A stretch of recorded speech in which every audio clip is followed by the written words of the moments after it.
2019 నుంచి అధికారంలోకి వచ్చిన జగన్మోహన్ రెడ్డి దళితులకి మేనమామని చెప్పి అధికారంలోకి వచ్చి దళితుల ఓట్లతో గద్దెనెక్కిన జగన్మోహన్ రెడ్డి 350 పైగా దళితులపై హత్యలు, అత్యాచారాలు, మానభంగాలు జరిపినాయి.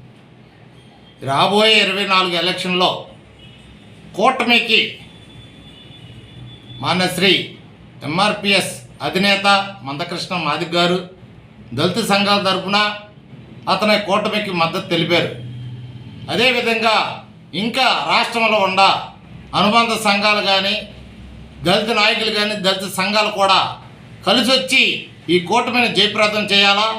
ఎందుకంటే దళిత ద్రోహి జగన్మోహన్ రెడ్డి అధికారంలోకి వచ్చిన తర్వాత 27 సంక్షేమ పథకాలు రద్దు చేసిన చరిత్రహీనుడు జగన్మోహన్ రెడ్డి. అదేవిధంగా గత వాళ్ళ నాన్నగారి హయాంలో చూసుకుంటే ఎస్సీ కార్పొరేషన్లో కానీ లోన్లు తీసుకున్న ఎస్సీ కార్పొరేషన్ రుణమాఫీ చేసిన చరిత్ర వైఎస్ రాజశేఖరరెడ్డి గారు. 2014లో అధికారంలోకి వచ్చి ఆటో నుంచి ఇన్నోవా కార్ల వరకు దళితుల్ని కారులో వాండర్లు చేసిన చరిత్ర నారా చంద్రబాబు నాయుడు గారిది. 27 సంక్షేమ పథకాలు కూడా తొంగలో తొక్కి డాక్టర్ సుధాకర్ మాస్క్ అడిగిన పాపానికి అతను నడు రోడ్డు మీద హింసించి చంపేశాడు. దళితులకి 2 ఉదాహరణలు. ఒకటి ఎమ్మెల్సీ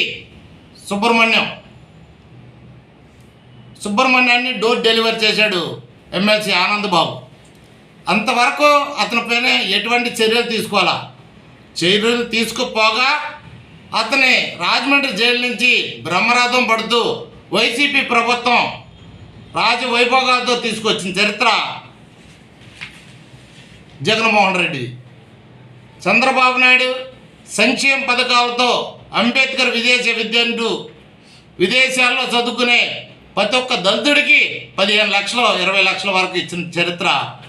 అంబేద్కర్ విదేశీ పేరు తీసేసి జగన్మోహన్ రెడ్డి విదేశీ విద్యను పెట్టిన దళిత ద్రోహి జగన్మోహన్ రెడ్డి.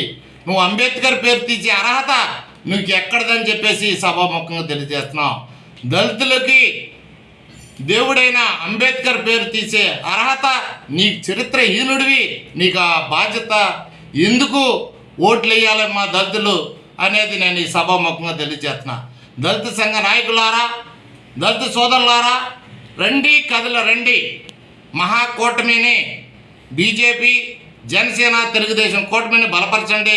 ఎందుకంటే ఇవాళ ఒక దొంగ ఆంధ్రప్రదేశ్ పరిపాలిస్తా అన్ని కులాలని, మతాల్ని తీసుకొచ్చి రాబోయే 24లో కూటమిని జయప్రదం చేయించి అధికారంలో తీసుకొచ్చే బాధ్యత దళిత సంఘాలు తీసుకోవాలని చెప్పి ఈ సభాముఖంగా తెలియజేస్తూ, రాబోయే 24 ఎలక్షన్లో గెలిచిన తర్వాత 27 సంక్షేమ పథకాలే కాదు దళితులకి పెద్ద పెట్టేసే చరిత్ర కూడా ఈ కోర్టు మీద అని చెప్పేసి ఈ సభాముఖంగా తెలియజేస్తూ, ఈ అవకాశాన్ని మన దళిత సోదరులందరూ కూడా సద్వినియోగం చేసుకుని కూటమిని జయప్రదం చేయాలని చెప్పి మందకృష్ణ గారు మద్దతు తెలిపినందుకు మందకృష్ణ గారికి కూడా ధన్యవాదాలు చెప్తూ, ఇంకా రాబోయే వచ్చే దళిత నాయకులకి, దళిత సంఘ నాయకులకి సుస్వాగతం చెప్తే ఈ అవకాశం ఇచ్చిన పెద్దలందరికీ ధన్యవాదాలు చెప్తే సెలవు తీసుకున్నాం.